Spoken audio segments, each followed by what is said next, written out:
Episode 216, headlines in the NBA. I want to talk about the Thunder series first in the NBA because that series has been dominant every game except for Game 4.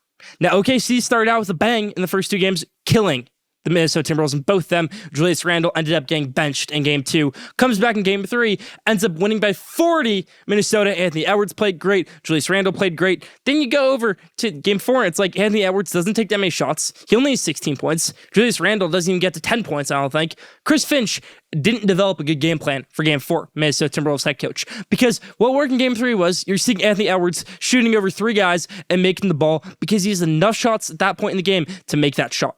If Anthony Edwards can get shots up, if you can double team Shai Gilgeous-Alexander, the Thunder aren't so hard to beat. I said last week they had no other All-Stars. They actually have one, Jalen Williams, who was an All-Star this season and did play great in Game 4.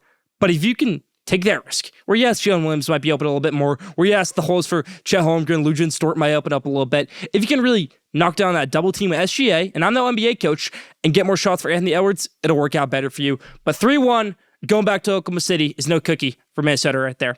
Now, let's switch things over to New York versus Indiana. My Knicks go down 2-0 immediately. Terrible. That Game 1 was terrible, the first finish. I went to Game 2, saw everything that happened, and I saw how coordinated this Indiana Pacers team was. They came out as the better team. The Knicks lack a guy on the court who can just drive to the hoop and score at will when Jalen Brunson is not there. When Jalen Brunson is not on the court, the Knicks don't have a guy who you can say he's going to score right here. When Jalen Brunson is not on the court, you can't say, oh, the Knicks are definitely scoring in this possession. No, you can't say it. Maybe Karl-Anthony Towns can pull a three. Maybe Mikal Bridges can make a fadeaway shot. Maybe Josh Hart can get a rebound and make a shot. Maybe Landry Shamet's going to make a three out of nowhere. But there's really no superstar outside of Jalen Brunson. Now, I like Karl-Anthony Towns. I do. But I think what the Knicks are missing is a Giannis Antetokounmpo type of guy. Now, I know it's middle of the series, so let's not get crazy. Let's not talk about this right now to where, next week Knicks win the series and Karl-Anthony Towns is the hero of New York because he played great in Game 3. But the Knicks lack a guy who's going to get to the rack and score. Tyrese Haliburton does that all day for Indiana, and Pascal Siakam does it for them too. Jalen Brunson does it for New York. Karl-Anthony Towns does it in a way, doesn't do it all the time, and isn't great in the defensive side of the ball. That's my take in the Knicks-Pacers series, and why the Pacers are up 3-1 right now on the New York Knicks. That's about right there for the conference finals in the NBA. Now, a little more things in the NBA. The NBA draft combine is over, and the draft decision deadline was Wednesday night.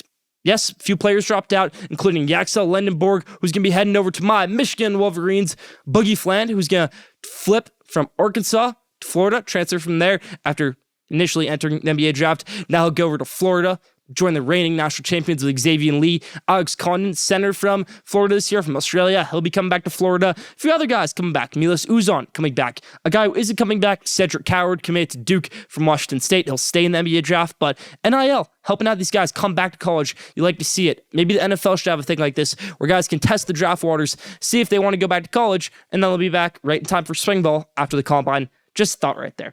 Now, in the MLB, Juan Soto, who I talked about last week, was struggling. And yes, he's still struggling. But Mets are playing better baseball. They aren't losing. They beat the Dodgers in the 3-game series. They're beating the White Sox right now. I know the offense isn't incredible, but the pitching right now is stellar for the New York Mets, and that's what we like to see, even with the struggles from Juan Soto. Shohei Ohtani, playing like the best player in baseball. Well, maybe because he is. Most home runs in the MLB, and he's getting back on the diamond to start pitching everybody. Back-to-back games of the leadoff home run, back-to-back games of the home run. You can't contain this guy. Ronald Acuna Jr., back-to-back games of the home run in his return. His second pitch back from baseball, might have even been his first pitch back, hitting a blasting home run out to left field in Truist Park. What a shot that was for Ronald Acuna Jr. Getting back for the Atlanta Braves. We've got an MVP and Ronald Acuna Jr., an MVP, and Shohei Ohtani tearing it up on the baseball field right now. That's about for the headlines this week. Leave your thoughts in the comments.